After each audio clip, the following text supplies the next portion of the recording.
और आइए अब देखते हैं महायुद्ध ब्रेकिंग 50। गाजा पट्टी में जबरदस्त गोलीबारी के बीच इजराइल की सेना ने लेबनान के कट्टरपंथी संगठन हिजबुल्लाह के लड़ाकों से सीधा मोर्चा लेना शुरू कर दिया है, जिससे इजराइल और हिजबुल्लाह के बीच सीधी लड़ाई के हालात बन गए।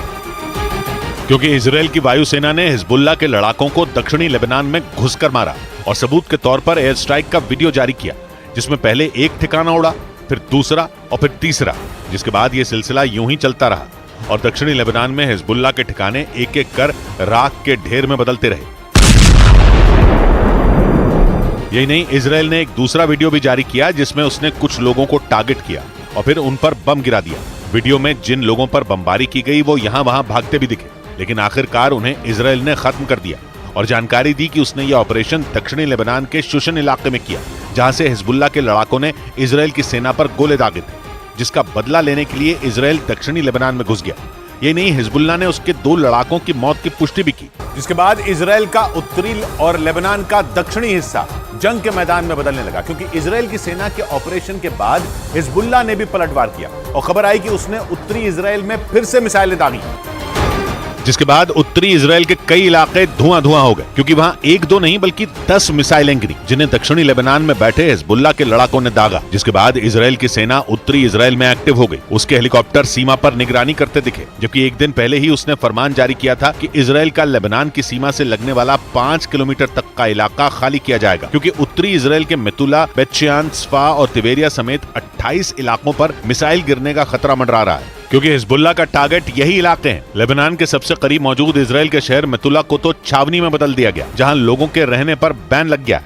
क्योंकि गाजा के अल अहली अस्पताल पर रॉकेट गिरने के बाद हिजबुल्लाह पहले से ज्यादा आक्रामक हुआ। एक दिन पहले ही उसने उत्तरी इजराइल में हमला किया था और उसका मेरकावा टैंक उड़ा दिया था, जिसमें इजराइल के एक सैनिक की मौत हो गई थी। क्योंकि हमास के साथ खड़े हिजबुल्लाह को जैसे ही गाजा के अल अहली अस्पताल पर रॉकेट गिरने की खबर मिली, वो इजराइल पर भड़क गया, क्योंकि हमास और फिलिस्तीन ने हमले के लिए इजराइल को जिम्मेदार ठहराया। यानी अस्पताल पर रॉकेट गिरने के मामले ने उत्तरी इजराइल में छिड़ी जंग की आग में घी डाल दिया और उत्तरी इजराइल में हिजबुल्लाह के हमले तेज हो गए।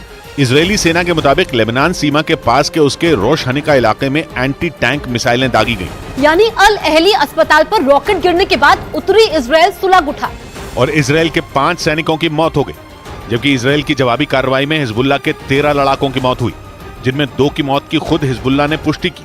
इस बीच इजराइल से लोहा लेने को तैयार हिजबुल्लाह ने केवल सीमा पर ही नहीं बल्कि लेबनान के अंदर भी इजराइल और उसके दोस्त अमेरिका के खिलाफ मोर्चा खोल दिया।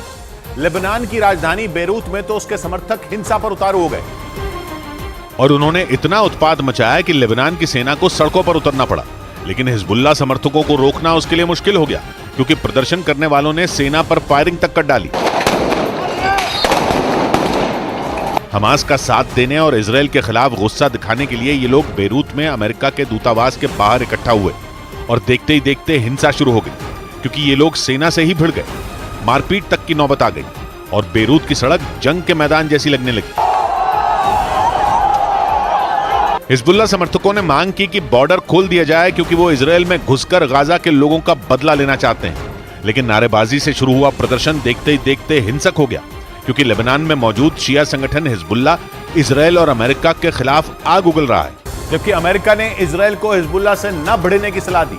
इजराइल की मीडिया ने दावा किया कि बाइडेन ने नेतन्याहू को उत्तरी इजराइल में फूंक फूंक कर कदम रखने की सलाह दी, क्योंकि उत्तरी इजराइल में इजराइल की एक गलती जंग को न्योता दे सकती है।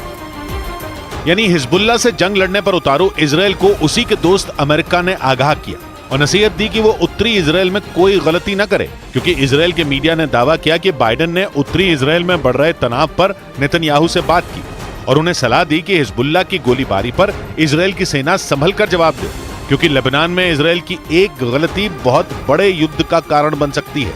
वैसे इजराइल को भी हिजबुल्लाह की ताकत का एहसास है, क्योंकि इजराइल के मिलिट्री चीफ ने बयान दिया कि हिजबुल्लाह हमास से 10 गुना ताकतवर है। यानी इजराइल और अमेरिका दोनों जानते हैं कि हिजबुल्लाह से जंग हुई तो इजराइल के लिए मुश्किल बढ़ जाएगी, क्योंकि हिजबुल्लाह लेबनान ही नहीं बल्कि इजराइल की सीमा से लगे सीरिया, जॉर्डन और फिलिस्तीन तीनों जगह सक्रिय है। यानी इजराइल पर चारों तरफ से हमला हो सकता है और इसीलिए अमेरिका ने इजराइल को हिजबुल्लाह से सावधान रहने की नसीहत दी। यही नहीं, उसने हिजबुल्लाह का साथ देने वाले ईरान पर भी दबाव बढ़ाया। जिसके लिए उसने ईरान के बैलिस्टिक मिसाइल और ड्रोन कार्यक्रमों पर बैन बढ़ा दिए। जिसके लिए उसने ईरान, चीन और वेनेजुएला की 8 कंपनियों को टारगेट किया। यही नहीं, उसने ईरान की मदद करने वाले 11 लोगों पर प्रतिबंध लगाए, क्योंकि ये सभी ईरान के बैलिस्टिक मिसाइल और ड्रोन कार्यक्रमों में मदद कर रहे थे। अमेरिका ने ईरान पर ऐसे समय में बैन बढ़ाए जब 2015 से ईरान के बैलिस्टिक मिसाइल कार्यक्रम पर लगे संयुक्त राष्ट्र के प्रतिबंध खत्म किए गए। लेकिन अमेरिका, जर्मनी और ब्रिटेन जैसे देशों से ईरान को राहत नहीं मिली, क्योंकि ईरान के पास ऐसी मिसाइलें और ड्रोन हैं जो इजराइल और अमेरिका की टेंशन बढ़ा सकते हैं। क्योंकि ईरान के खतरनाक ड्रोन का ट्रेलर यूक्रेन जंग में दिख चुका है। जंग के दौरान ईरान पर अपने आत्मघाती ड्रोन रूस की फौज को देने का आरोप लगा था और कहा गया कि रूस ने कीव में ईरान के शाहिद 136 से तबाही मचाई थी, क्योंकि ईरान का ये ड्रोन आत्मघाती है। इसके अलावा भी ईरान के पास कई आत्मघाती ड्रोन हैं, जिनमें 200 की तो उसने परेड भी करवाई थी। और यही नहीं, ईरान पर हिजबुल्लाह को ड्रोन देने का आरोप लगा है, जिनसे वो उत्तरी इजराइल में उत्पात मचा सकता है, क्योंकि ईरान ने हिजबुल्लाह को भी मिसाइलें दी हैं और माना जाता है कि उन्हीं के दम पर उसकी मिसाइलों की संख्या 1.5 लाख से ज्यादा हो चुकी है। और अब तो उसके जखीरे में ड्रोन भी आ चुके हैं, जो पश्चिम एशिया में अरब देशों से घिरे इजराइल के लिए बहुत बड़ा खतरा बन सकते हैं। क्योंकि अमेरिका और इजराइल से बदला लेने पर आमादा ईरान हिजबुल्लाह को जंग में घसीटने पर उतारू हुआ है। यही नहीं, ईरान हमास के साथ भी खड़ा है और इजराइल और हमास की जंग की आग में घी डाल रहा है। लेकिन ईरान जानता है कि हिजबुल्लाह की ताकत हमास से ज्यादा है। यही नहीं, उसे बनाने वाला भी ईरान ही है, क्योंकि उसे 1980 में इस्लामिक क्रांति को पश्चिम एशिया में फैलाने के लिए हिजबुल्लाह जैसे संगठन की जरूरत थी, जिसे ईरान ने अपने दुश्मनों के खिलाफ मनमाने तरीके से इस्तेमाल किया। पहले वो लेबनान की सुन्नी सरकार से भिड़े, फिर सीरिया, इराक, जॉर्डन और फिलिस्तीन जैसे देशों में अमेरिका और इजराइल के खिलाफ लड़े, क्योंकि ये शिया संगठन धीरे धीरे कट्टरपंथी संगठन के तौर पर अपनी पैठ बढ़ाता गया। हालांकि अमेरिका और उसके कई दोस्तों ने इसे आतंकी संगठन का दर्जा दिया और अब ईरान हिजबुल्लाह को जंग में घसीटने पर उतारू है, क्योंकि वो लगातार इजराइल को जंग के कई मोर्चे खुलने की धमकी दे रहा है। और इसीलिए ईरान ने इजराइल के अंत की भविष्यवाणी कर दी। ईरान ने 2 टूक कह दिया कि अगर इजराइल ने गाजा पट्टी पर आसमान से बमों की बारिश नहीं रोकी तो आने वाले वक्त में इजराइल दुनिया के नक्शे से मिट जाएगा। क्योंकि ईरान का दावा है कि गाजा पट्टी में मौजूद अस्पताल पर हुए हमले के बाद तमाम अरब और मुस्लिम देश इससे बुरी तरह चिढ़े हुए हैं, जो गाजा पट्टी पर हमले रोकने के लिए लगातार इजराइल पर दबाव बनाने के साथ उस पर पलटवार करने की धमकी तक दे रहे हैं। इसी वजह से ईरान ये दावा कर रहा है कि अगर इजराइल ने हमास के खिलाफ हमले नहीं रोके तो उसके खिलाफ अरब और मुस्लिम देश जंग का बिगुल बजा देंगे, और अगर ऐसा हुआ तो फिर इजराइल को दुनिया की कोई भी ताकत खत्म होने से नहीं बचा पाएगी। पायान रजीम सहियोनिस्ती आगाज ख्वाहिद शुद। गाजा पट्टी में मौजूद अल अहली अस्पताल पर हुए हमले के विरोध में ईरान की राजधानी तेहरान में जोरदार प्रदर्शन हुए। वहां से आई तस्वीरों में बड़ी संख्या में लोग शहर की सड़कों पर उतरकर इजराइल के खिलाफ प्रदर्शन करते नजर आए। और उसी विरोध प्रदर्शन के दौरान भाषण देते हुए ईरान के राष्ट्रपति इब्राहिम रईसी ने इजराइल के दोस्त अमेरिका को खुली चुनौती दे दी। उन्होंने ये दावा किया कि अगर मुस्लिम देशों ने जंग का ऐलान कर दिया तो इजराइल को खत्म होने से अमेरिका भी नहीं बचा पाएगा। और ये साफ कर दिया कि हमास के साथ चल रही इस जंग में इजराइल का खात्मा होकर ही रहेगा, जबकि इजराइल खुद एक ताकतवर मुल्क है, ऊपर से वो अमेरिका का जिगरी दोस्त भी है। यही नहीं, हमास के हमले के बाद अमेरिका इजराइल की मदद के लिए भूमध्य सागर में 3 ताकतवर युद्धपोत तक तैनात कर चुका है। इसके अलावा लगातार अमेरिका से हथियारों से भरे विमान इजराइल भी पहुंच रहे हैं। और इसी वजह से ईरान ने अमेरिका के राष्ट्रपति बाइडेन को हत्यारा तक बता दिया, क्योंकि उसका आरोप है कि अमेरिका से मिले ताकतवर और घातक हथियारों का इस्तेमाल इजराइल गाजा पट्टी को तबाह करने के लिए कर रहा है, जिससे वहां हजारों की संख्या में लोग मारे जा रहे हैं। ईरान का यह भी आरोप है कि अमेरिका इजराइल की मदद करके जंग की आग में घी डालने का काम कर रहा है। और इसे रोका नहीं गया तो ये आने वाले वक्त में पूरी दुनिया में फैल जाएगी, जिसके बाद ऐसी तबाही मच सकती है जिसे रोक पाना किसी के लिए भी मुमकिन नहीं होगा।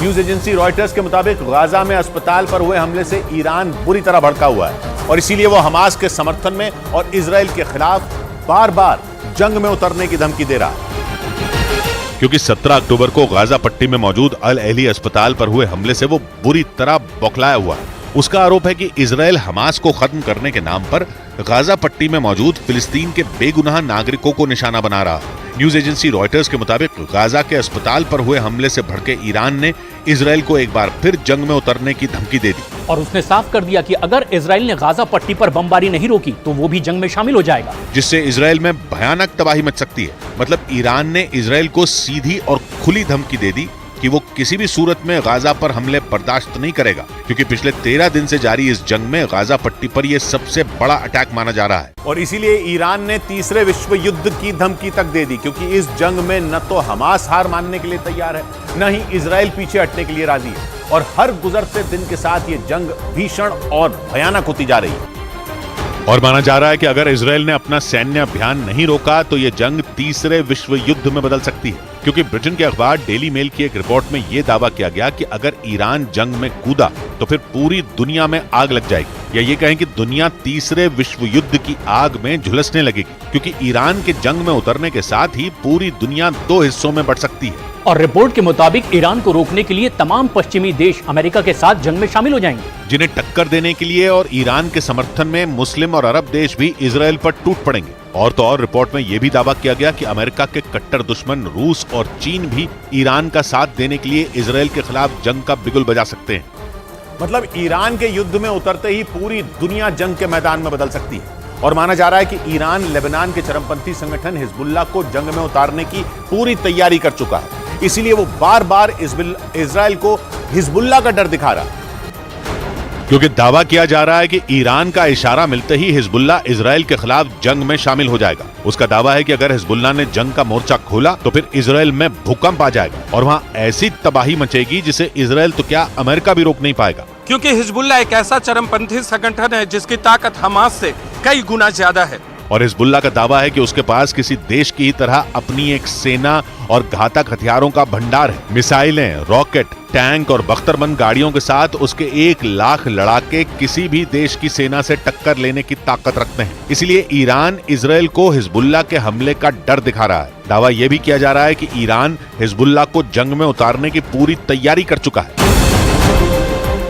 इजराइल के लिए सबसे बड़ा खतरा साबित हो सकता है, क्योंकि हिजबुल्लाह न सिर्फ लेबनान में एक्टिव है बल्कि उसके ठिकाने सीरिया और जॉर्डन में भी मौजूद है। मतलब अगर यह चरमपंथी संगठन जंग में कूदा तो फिर वो लेबनान के साथ सीरिया और जॉर्डन से भी इजराइल पर हमले शुरू कर सकता है, जिससे निपटने में इजराइल को नाको चने चबाने पड़ सकते हैं, क्योंकि हिजबुल्लाह के हमले के बाद उसे 4 मोर्चों पर जंग लड़नी पड़ सकती है। इस वक्त इजराइल सिर्फ फिलिस्तीन के चरमपंथी संगठन हमास के लड़ाकों से जंग लड़ रहा है, लेकिन अगर हिजबुल्लाह जंग में उतरा तो इजराइल पर लेबनान, सीरिया और जॉर्डन की तरफ से भी हमले शुरू हो सकते हैं।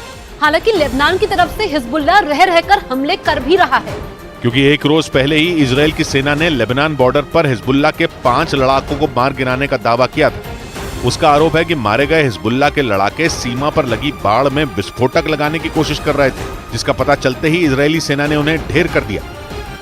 इजराइल की खुफिया एजेंसी मोसाद ने दावा किया कि हिजबुल्लाह के लड़ाके इजराइल पर हमास जैसे हमले की बड़ी तैयारी कर रहे हैं, जिसके लिए हिजबुल्लाह ने 5000 लड़ाकों की एक खूंखार पलटन भी तैयार कर ली है। और उन्हें हमले की ठीक वैसी ही ट्रेनिंग दी गई है जैसा हमला 7 अक्टूबर को हमास के लड़ाकों ने इजराइल में किया था।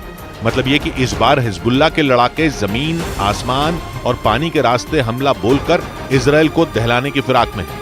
मोसाद के मुताबिक हिजबुल्लाह के ये 5000 लड़ाके इजराइल की उत्तरी सीमा से धावा बोल सकते हैं, क्योंकि उन लड़ाकों को सीमा पर लगी बाढ़ को तोड़ने, घुसकर हमला करने और लोगों को बंधक बनाने की ट्रेनिंग दी गई है। 7 अक्टूबर को हमास ने भी एक साथ 5000 रॉकेट और मिसाइलें इजराइल पर दाग दी थी। मोसाद के मुताबिक जिन 5000 लड़ाकों को हिजबुल्लाह ने हमले के लिए तैयार किया है उन्हें मौत का दस्ता नाम दिया गया है।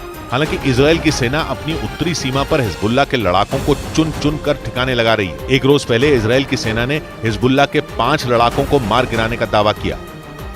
बाद में हिजबुल्लाह की तरफ से भी उसके लड़ाकों के मारे जाने की खबर पर मोहर लगा दी गई। ईरान का आरोप है कि इजराइल का मकसद हमास को खत्म करना नहीं है, बल्कि वो एक बार फिर पूरी गाजा पट्टी पर कब्जा करना चाहता है, जिस पर 2007 से ही हमास का कब्जा है और वो किसी भी कीमत पर इजराइल को दुनिया के नक्शे से मिटा देना चाहता है। लेकिन ईरान का दावा है कि 7 अक्टूबर को हमास के हमले के बाद इजराइल एक बार फिर गाजा पट्टी पर कब्जा करने की फिराक में है, जबकि 1967 से 2005 तक गाजा पट्टी इजराइल के ही कब्जे में थी। लेकिन सितंबर 2006 में इजराइल ने गाजा पट्टी को खाली कर दिया था, जिसके बाद उसके दुश्मन हमास ने वहां कब्जा जमा लिया और तभी से वो इजराइल पर लगातार हमले कर रहा है। लेकिन ईरान का आरोप है कि हमास के हमले को इजराइल ने एक मौके की तरह लिया और उसने गाजा पट्टी पर फिर कब्जा जमाने के लिए अपनी पूरी ताकत लगा दी। ईरान ने आरोप लगाया कि गाजा पट्टी के अस्पताल पर इतना बड़ा हमला उसी रणनीति का हिस्सा है। उसका यह भी आरोप है कि अमेरिका के लड़ाकू विमान F-35 से इजरायल हमास के ठिकानों को निशाना बना रहा है। और इसीलिए ईरान ने आरोप लगाया कि गाजा पट्टी में तबाही मचाने और बेगुनाहों की हत्या करने में इजरायल और अमेरिका बराबर के भागीदार हैं। माना जा रहा है कि इसी वजह से ईरान लगातार दुनिया के तमाम मुस्लिम देशों से फिलिस्तीन के समर्थन में एकजुट होने की अपील कर रहा है, क्योंकि न्यूज एजेंसी रॉयटर्स के मुताबिक इजरायल हमास के ठिकानों को तबाह करने के लिए F-35 लड़ाकू विमान का इस्तेमाल कर रहा है। और दावा किया जा रहा है कि इसी वजह से ईरान बुरी तरह से बौखला गया है, क्योंकि F-35 लड़ाकू विमान ईरान समेत इजरायल के हर दुश्मन को पल भर में ढेर करने की ताकत रखता है। एक रिपोर्ट के मुताबिक इस घातक फाइटर जेट को अमेरिका और इजरायल दोनों ने मिलकर बनाया है, जिसे इजरायल के जखीरे का सबसे घातक हथियार बताया जा रहा है। इसकी ताकत का अंदाजा इसी बात से लगाया जा सकता है कि ये फाइटर जेट रडार को चकमा देने में भी माहिर है। न्यूज एजेंसी रॉयटर्स के मुताबिक ईरान के परमाणु बम बनाने की तैयारी ने इजरायल की चिंता और बढ़ा दी है। हालांकि दावा यह किया जा रहा है कि इजरायल का F-35 लड़ाकू विमान ईरान के लिए काल साबित हो सकता है, क्योंकि ये लड़ाकू विमान ईरान की सीमा में घुसे बिना ही उसके ठिकानों को तबाह करने की ताकत रखता है। इसी वजह से यह दावा किया जा रहा है कि ईरान बुरी तरह डरा हुआ है, क्योंकि इजरायल ईरान को परमाणु कार्यक्रम बंद करने और ऐसा नहीं करने पर उस पर हमले की कई बार धमकी तक दे चुका है, जबकि ईरान हर हाल में परमाणु ताकत हासिल करना चाहता है। और आरोप है कि वो पिछले कई साल से चोरी छिपे परमाणु बम बनाने में जुटा है, क्योंकि कुछ रोज पहले अमेरिका के रक्षा विभाग पेंटागन की एक रिपोर्ट के मुताबिक ईरान सिर्फ 2 हफ्तों के अंदर परमाणु बम बना सकता है, जिससे सबसे बड़ा खतरा इजरायल को है, क्योंकि वो ये बात अच्छी तरह जानता है कि अगर ईरान ने बम बना लिया तो फिर उसे रोक पाना आसान नहीं होगा। इसलिए इजरायल ईरान को परमाणु कार्यक्रम बंद करने की धमकी देने में जुटा था, तक कि वो ईरान को रोकने के लिए उस पर हमला करने के लिए भी तैयार था।